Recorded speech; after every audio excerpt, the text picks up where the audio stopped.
히브리서 말씀을 우리가 1장부터 보아온 지도 벌써 8개월이라는 시간이 흘렀습니다. 앞으로 이제 11장, 12장, 13장 마지막까지 주님의 은혜 가운데에 잘 맞춰지기를 소망하면서 오늘 우리가 볼 말씀은 11장 가운데서도 6번째 시간으로 13절부터 16절까지 있는 말씀입니다. 지금 우리가 보고 있는 이 11장은 믿음의 장입니다. 믿음이 무엇이며 믿음이 어떻게 역사하며 믿음의 모습이 무엇인가를 우리가 살펴보고 있습니다. 오늘 본문의 말씀은 지난주에 보았던 아브라함과 사라 그리고 이삭과 야곱의 말씀과 이어지는 부분입니다. 그래서 오늘 본문 시작인 13절에 이 사람들은 다 믿음을 따라 죽었으며 라고 말씀을 시작합니다. 여기서 이 사람들이란 바로 지난 시간에 보았던 8절부터 12절까지에 나오는 인물들입니다. 즉 아브라함, 사라, 이삭, 야곱을 가리킵니다. 그들은 모두 약속의 가나안 땅과 그 후손에 관한 하나님의 약속을 받은 자들이었습니다. 그러나 그 약속의 성취는 보지 못하고 죽었던 자들입니다. 먼저 이 말씀을 통해서 오늘 여러분에게 함께 우리가 보고자 하는 말씀을 세 가지로 나누어 보았습니다. 첫째는 약속을 바라보고 믿음을 따라 죽는 성도가 되라 말씀입니다. 이 말씀은 무슨 말씀인고 하면 죽음에 관해서 많은 사람들은 듣고 싶지 않습니다. 알고 싶지 않는 것 중에 하나입니다. 왜냐하면 두렵고 무섭기 때문이죠. 인간이 어리석고 무지한 이유 중에 하나는 죽음은 항상 우리 옆에 우리와 함께 하는데 우리는 그것을 부인합니다. 죽음은 자신의 이야기가 아니라 다른 사람들에게만 해당된다고 생각을 합니다. 그리고 더 어리석은 이유는 자신은 죽지 않고 영원히 살 것 같다는 생각을 가지고 있다는 것이죠.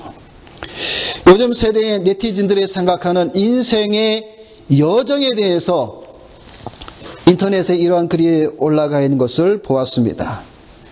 한번 잘 들어보시기 바랍니다. 요즘 사람들이 인생에 대해서 어떻게 생각하는지, 과연 그것이 오늘 신앙을 가진 우리와 어떻게 다른지 한번 여러분 잘 판단해 보시기를 바랍니다.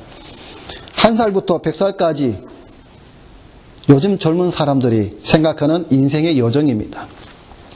1살, 자고 또 자고 잠에 푹 빠져버린다.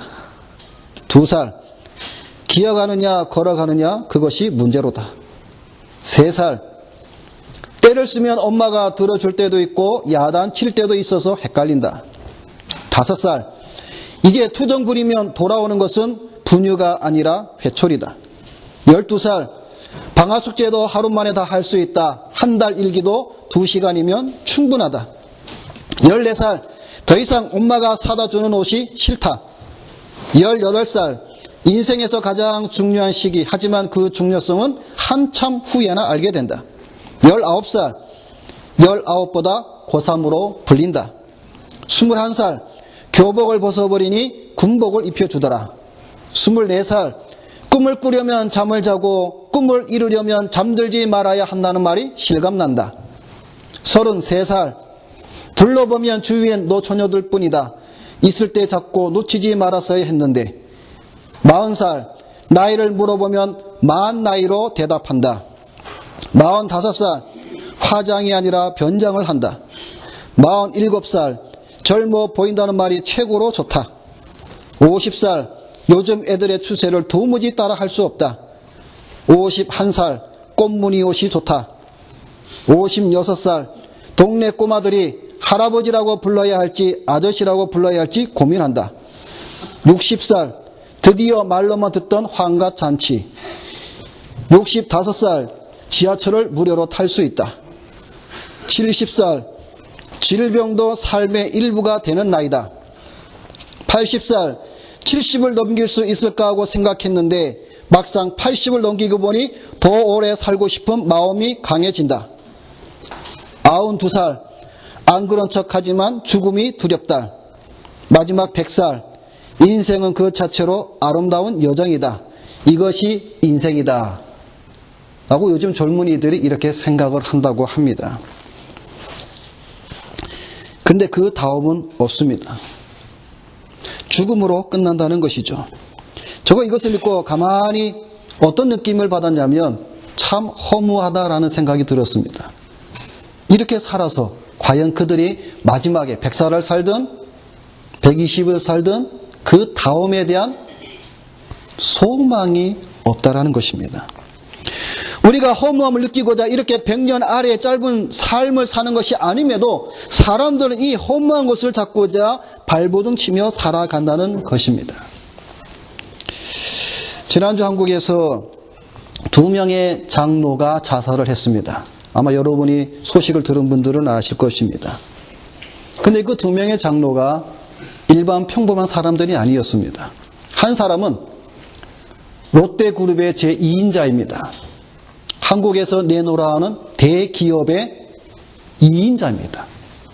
또 한 사람은 포항에서 시장을 지냈던 사람입니다. 근데 이 두 사람이 장로입니다. 근데 자살을 했습니다. 세상의 눈으로 보자면 이 두 사람은 남부러울 것이 없는 지위와 명예 그리고 부귀를 가졌습니다. 그럼에도 불구하고 그들은 자살로 자신의 생애를 버렸습니다. 그런데 문제는 장로라는 타이틀을 가지고 있었다는 것이죠. 장로가 자살했대. 이것이 지금 화제가 되고 있습니다. 과연 장로가 자살할 수 있을까? 그들은 신앙을 인생의 허무함과 바꾸어 버린 사람들이죠. 여러분, 과연 이것이 올바른 죽음이라고 우리가 말할 수 있겠습니까? 그럴 수는 없습니다. 오히려 하나님의 영광을 가리웁니다. 그리고 세상에서 손가락질을 받고 있습니다. 이들이 아브라함이 장막에 거하며 하늘의 성을 바라보며 믿음을 따라 죽었다는 이 말씀을 들었다면, 그리고 그들이 이 말씀을 알고 있었다면 과연 그들이 자신의 생명을 버릴 수가 있었겠는가 하는 생각이 들었습니다. 여러분, 분명한 것은 장로라고 해도 자살하면 구원은 없습니다. 오늘 우리가 11장에서 지금까지 본 믿음의 사람들은 이 허무함을 잡고자 살지 않았다고 증거하고 있습니다. 우리가 11장에서 믿음의 사람들 아벨, 에녹, 노아, 아브라함, 사라, 이삭, 야곱, 이들은 믿음을 따라 죽은 자들이라 증거하고 있습니다. 물론 에녹은 죽음을 보지 않은 사람 중에 하나입니다. 이들은 약속을 바라보고 살았습니다. 이 사람들처럼 약속을 바라보고 믿음을 따라 죽는 성도가 바로 믿음을 가진 자의 특징이라는 것입니다.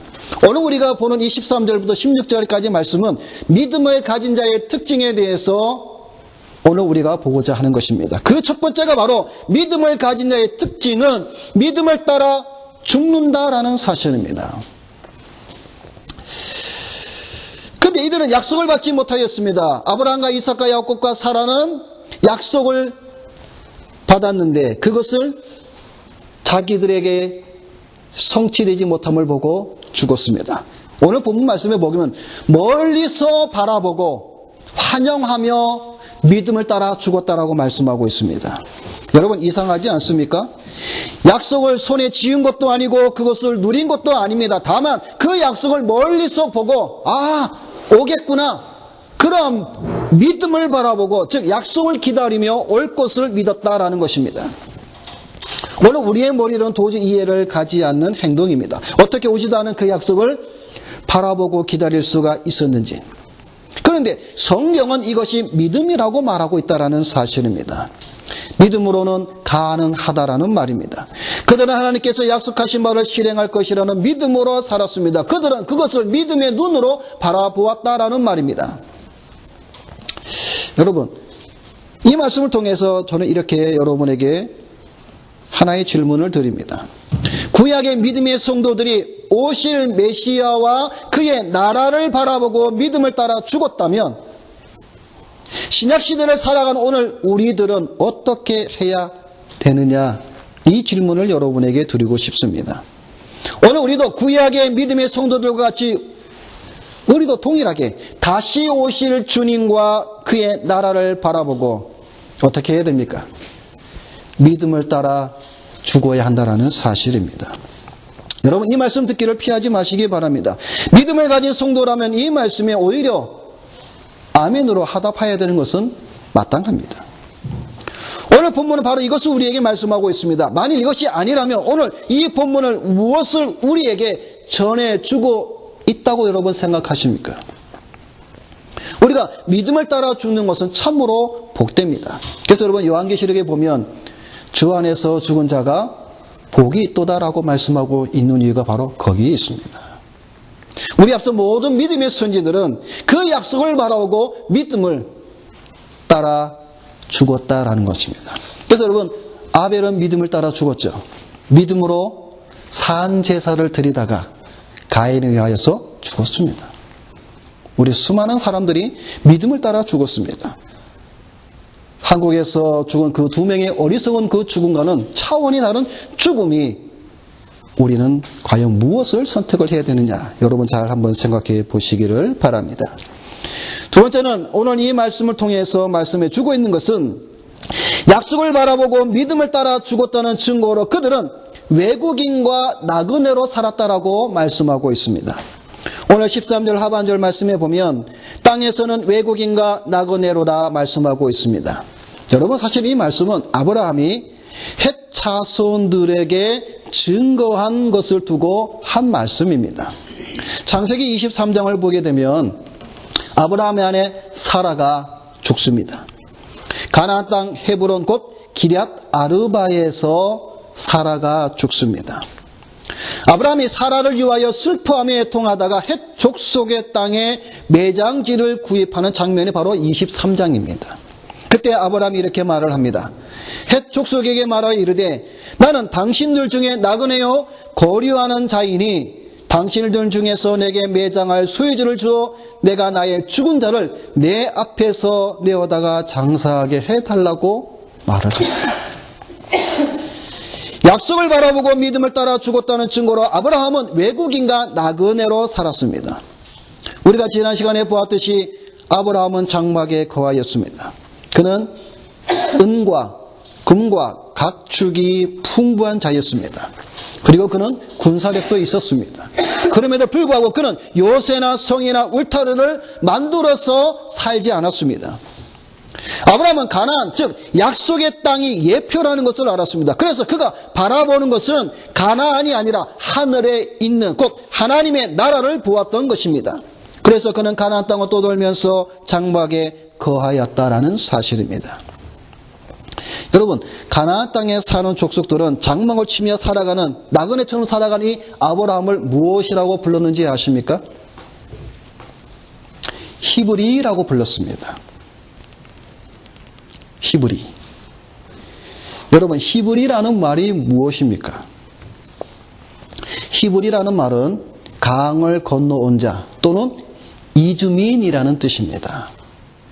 고대 근동 세계에서 어느 지역에나 존재했던 사회적으로나 경제적으로나 정치적으로 힘없고 약한 무리들, 그 무리들이 같이 사는 거, 움직이는 거, 그것을 통틀어서 하비루라고 불렀습니다. 고향을 떠나 가나안 땅으로 이주해서 이리저리 떠돌이 생활했던 이 아브라함, 그는 가나안 원주민이 보았을 때 이주민같이 보였습니다. 그래서 하비루라고 불렀던 거예요. 그래서 이 하비루가 나중에 히브리가 되었다라는 말입니다. 이스라엘 사람들이 가나안 땅에 들어가서 정착 생활을 한 이후에도 그들의 고난은 계속되었습니다. 주변에 강한 이방 족속들은 힘없는 이스라엘을 계속해서 괴롭혔습니다. 그래서 블레셋 같은 이 족속들은 이 이스라엘 사람들을 향해서 저 하비루라고 아주 업신여기며 그렇게 취급했다라는 것이죠. 구약성경에서 이 히브리라는 이 명칭이 제일 먼저 언급된 것은 창세기 14장입니다. 신앙의 조상 아브라함을 히브리라고 부르고 있는 것입니다.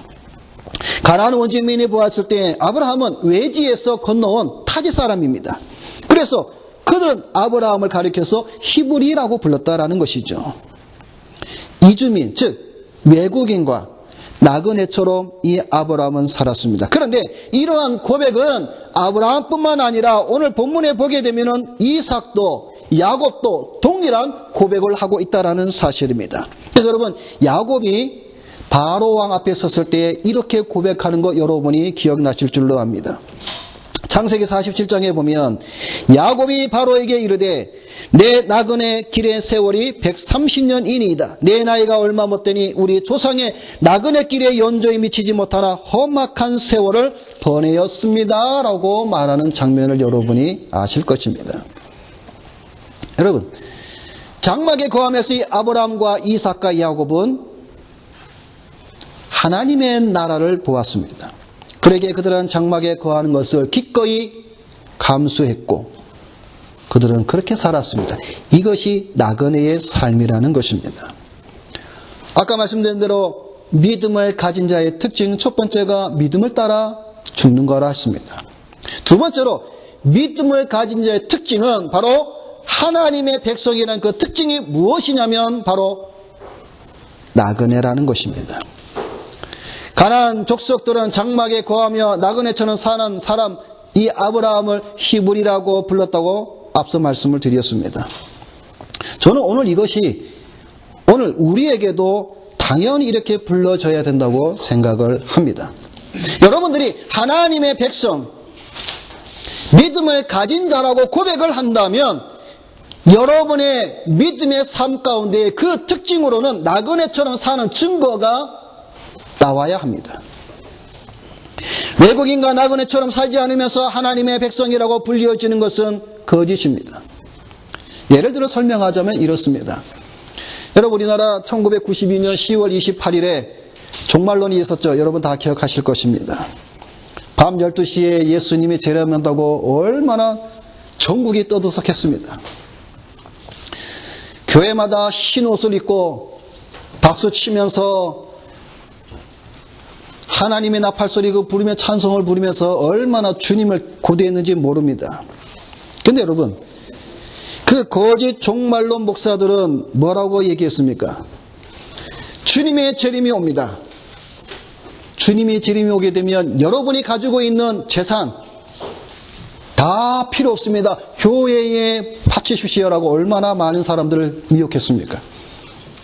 그래서 학생들은 학교도 안 갔고 직장인들은 직장도 가지 않고 장사하는 사람들도 다 장사를 거두고 모든 재산들을 교회에다가 다 바쳤습니다.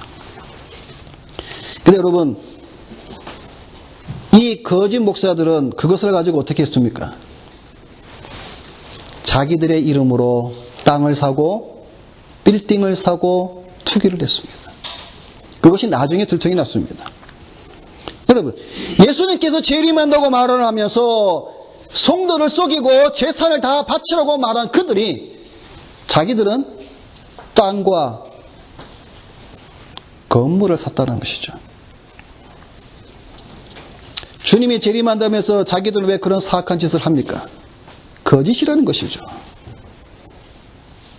하나님의 백성과 믿음을 가진 자라고 고백을 한다면 그 특징 가운데 우리는 나그네라는 사실을 우리는 잊어버리면 안 된다는 것이죠. 하늘의 시민권을 가졌고 하나님의 백성이라고 하면서 이 땅에 나그네와 외국인처럼 살지 않는다는 것은 자신을 속이고 있다는 것입니다. 그런데 여러분, 이러한 신자들이 오늘날 부끄럽지만 대부분이 그렇습니다. 자신이 자신에게 속이고 있다는 것입니다. 나는 나그네요 하면서 이 세상에 영원히 거주하고자 살아가는 신자들이 너무나 많다는 것이죠. 아브라함과 이삭과 야곱처럼 장막에 거하면서 나그네처럼 걸어가는 신자들이 되어야 됩니다. 그러면 구약 시대에만 이렇게 살아가고 신약 시대를 살아가는 오늘 우리들은 이렇게 살지 않아도 되는 것 아닙니까? 라고 말할 수도 있습니다. 그런데 여러분, 베드로는 이렇게 우리에게 말씀하고 있습니다. 베드로전서 2장에 보면 사랑하는 자들아, 거류민과 나그네 같은 너희를 권하노니 영혼을 거슬러 싸우는 육체의 정력을 제어하라 말씀합니다. 다시 말하면 구약 시대의 성도뿐만 아니라 신약 시대를 살아가는 성도들도 거류민, 외국인, 나그네 이와 같이 살아가야 된다고 말씀하고 있는 것입니다. 임시로 거주하는 이주민처럼 이 땅에 살아가면서 육체의 정욕을 제어하라고 말씀하고 있습니다. 여러분, 육체의 정욕을 제어한다는 말은 한마디로 말하면 욕심을 버리라는 겁니다. 세상에 대한 욕심을 버리라는 겁니다. 만일 버리지 않으면 우리는 그 세상의 늪에 빠져서 죽는다라는 것이죠. 여기 영혼을 거스려 싸우는 육체의 정욕을 제어하라 이 말씀에서 이 육체는 단순히 우리 이 몸을 가리키는 단어가 아닙니다. 여기서 말한 이 육체는 무엇을 말씀하고 있냐면 인간의 악한 본성을 의미합니다. 이 악한 본성이 우리 영혼을 거슬려 싸운다는 것입니다. 이 악한 본성이 하나님께 부여하셔서 그리스도인이 소유하고 있는 영적인 삶을 깨트려 버린다는 말씀입니다.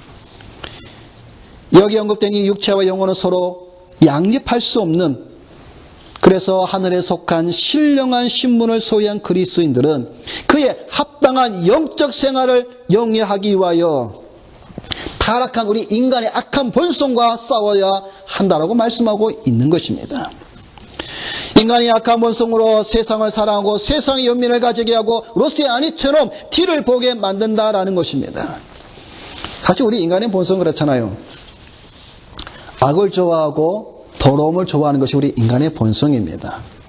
우리 인간의 본성은요, 선을 사랑하고 좋아할 능력이 없습니다. 그래서 여러분, 갈라디아서 5장 16절로 21절에 보면 뭐라고 말씀해 주고 있는가 우리 한번 살펴보도록 하겠습니다. 우리 갈라디아서 5장을 한번 보겠습니다.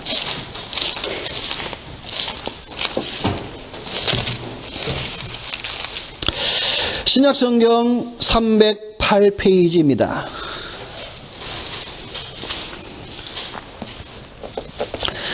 신약성경 308페이지 갈라디아서 5장 16절입니다.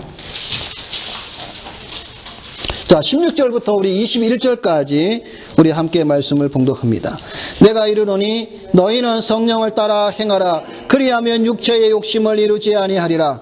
육체의 소욕은 성령을 거스르고 성령은 육체를 거스르나니 이 둘이 서로 대적하므로 너희가 원하는 것을 하지 못하게 하려 함이니라.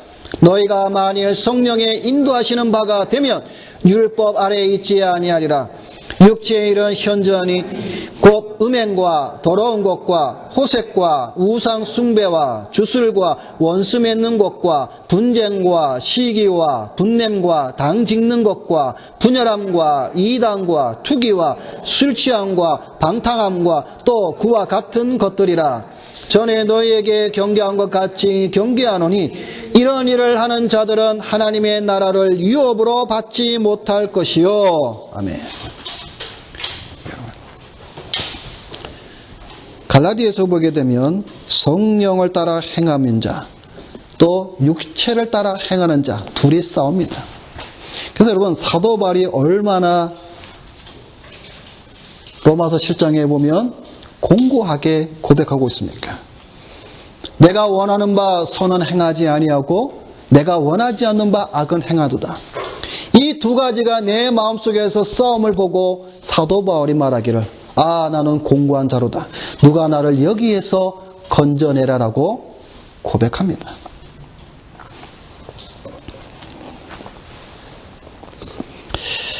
사랑하는 성도 여러분, 땅의 것을 너무 많이 사랑하지 마시기 바랍니다. 땅의 것을 사랑하면 위의 것을 잃어버리게 됩니다. 사도 바울의 말씀처럼 자족하며 사시기를 바랍니다. 그래서 바울은 이렇게 고백합니다. 내가 궁핍함으로 말하는 것이 아니라 어떠한 형편이든지 나는 자족하기를 배웠노니 나는 비천에 처할 줄도 알고 풍부에 처할 줄도 알아. 모든 일 곧 배부름과 배고픔과 풍부와 궁핍해도 처할 줄 아는 일체의 비결을 배우노라. 여러분, 자족하는 신앙이 우리 크리스찬의 모습입니다. 우리 모습이에요.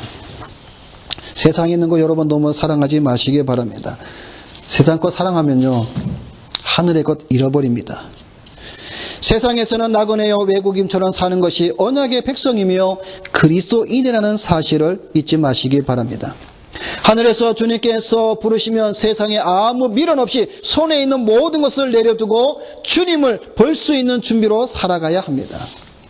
세상에 미련을 두고 육신이 거할 성과 토를 쌓게 되면 하늘의 성을 잃어버립니다. 여러분, 부자가 천국 가는 것이 무엇보다 어렵다고 말합니까? 낙타가 바늘 구멍으로 들어가는 것보다 어렵다는 겁니다. 여러분, 세상의 부한 마음을 가지면요, 하늘의 것을 소망하지 않습니다. 왜 그럴까요? 우리 인간은 본성으로 악하다 그랬죠. 세상에서 풍부함을 느끼면 하늘의 것을 잊어버릴 뿐만 아니라 무뎌지는 거예요. 굳이 이 땅에서 내가 편안한데, 배부르고 등 따뜻한데 하늘나라가 절실히 요구가 되지 않은 것이죠. 그래서 여러분, 아브라함이 장막에 거하였다라는 이 말은 여러분 중요한 말씀입니다. 그가 못 가진 것도 아니고 그가 힘이 없는 것도 아니었습니다. 그럼에도 불구하고 그는 장막에 거하면서 그는 하나님의 나라 그것을 바라보았다라는 것입니다. 마지막으로 세 번째로 오늘 우리 본문은 우리에게 무엇을 말씀해 주고 있냐면, 그러면 믿음의 조상이 아브라함이 바라고 보았던 그 약속은 무엇입니까? 라는 것입니다. 오늘 본문 16절에 보게 되면 그들이 이제는 더 나은 본향을 사모하니 곧 하늘에 있는 것이라. 그들이 보았던 것은 메시아이며 그와 함께 주시는 하나님의 나라입니다. 그래서 여러분, 사도 요한은 이 아브라함과 예수님에 대해서 이렇게 말씀하고 있습니다. 요한복음 8장에 보게 되면 아브라함은 그리스도의 때를 즐거운 마음으로 기다리다가 보고 기뻐하였다라고 말합니다. 그때 바리새인들이죠. 네 나이가 아직 50도 안 돼 있는데 어떻게 네가 아브라함을 보았느냐 하면서 질책하고 따지고 그러죠. 아브라함은 그리스도의 때, 다시 말해서 메시아와 그와 함께 오는 하나님의 나라, 그것을 기다리며 보고 기뻐하였다라는 것입니다. 아브라함은 저와 여러분들보다 시간적으로는 4,000년 전의 사람들이에요. 근데 그 아브라함이 메시아를 바라보고 나라를 기다렸습니다. 아브라함, 이삭, 야곱은 고향에 있는, 즉 자신의 육신의 고향을 바라보고 소망한 것이 아니라 그보다 더 좋은 하늘에 있는 본향, 그것을 그들은 사모했다라고 말하고 있습니다. 여기 더 나은 본향을 사모하니, 여기서 이 사모하니라는 말은 그냥 단순히 좋아한다는 이 말이 아닙니다. 그것을 향해 뻗치다 또는 열렬히 갈망하다라는 뜻입니다. 그래서 아브라함과 이삭과 야곱은 메시아와 하나님의 나라에 대한 갈망이 손을 뻗칠 정도로 그들은 소망하였다라는 것입니다. 여러분이 만약 아브라함처럼 본향을 사모한다고 하면 우리는 어떻게 해야 됩니까? 분명히 세상 사람과는 다릅니다. 아브라함처럼 본향을 사모한다고 하면서 세상에 정착하여 사는 자들과 다를 바가 없다면 세상 사람들은 우리를 어떤 눈으로 보리라 여러분 생각하고 있습니까? 아마 이런 말을 듣게 될 것이죠. 너희는 하늘나라에 가서 산다면서 여기 이 땅, 이 세상에서 영원히 살 것처럼 왜 그렇게 사냐라고 말할 것입니다. 가만히 보니 너나 나나 다를 게 없다라고 조롱할 것입니다. 여러분, 세상 사람들은 이 땅에 많은 것을 투자합니다. 그죠? 많은 것을 투자합니다. 근데 가만히 보니 하나님의 나라를 바라본다는 크리스찬들도 자기들과 똑같습니다. 세상에 얼마나 많이 투자하죠. 전혀 다를 바가 없습니다. 아브라함은 육신의 고향보다 하늘에 있는 본향을 더 사모했습니다. 더 나은 본향을 사모하는 것이 바로 믿음을 가진 자들의 특징이라고 말씀하고 있는 것입니다. 말씀을 맺겠습니다. 여러분들이 믿음을 가진 자라고 한다면 그래서 믿음을 가진 자들의 특징을 가지고 있어야 합니다. 약속을 바라보고 믿음을 따라 죽는 것입니다. 땅에서는 외국인과 나그네처럼 살아가는 것입니다. 더 나은 본향을 사모하는 것입니다. 믿음이 없는 자들은 세상에서 나그네로 살아가는 것이 불가능합니다. 세상의 유행을 따라가며 세상을 벗삼아 살아갈 뿐입니다. 세상에서 나그네로 살아간다고 해서 비관주의나 회의자처럼 살아가는 것은 아닙니다. 왜냐하면 우리에게는 약속이 있기 때문에 그렇습니다. 더 나은 본향이 있다는 사실입니다. 약속들과 더 나은 본향을 멀리서 보고 환영하며 또 땅에서는 외국인과 나그네임을 증언하며 사는 우리 다이소교회 우리 모든 성도들이 되시기를 주님의 이름으로 부탁을 드립니다. 기도하겠습니다.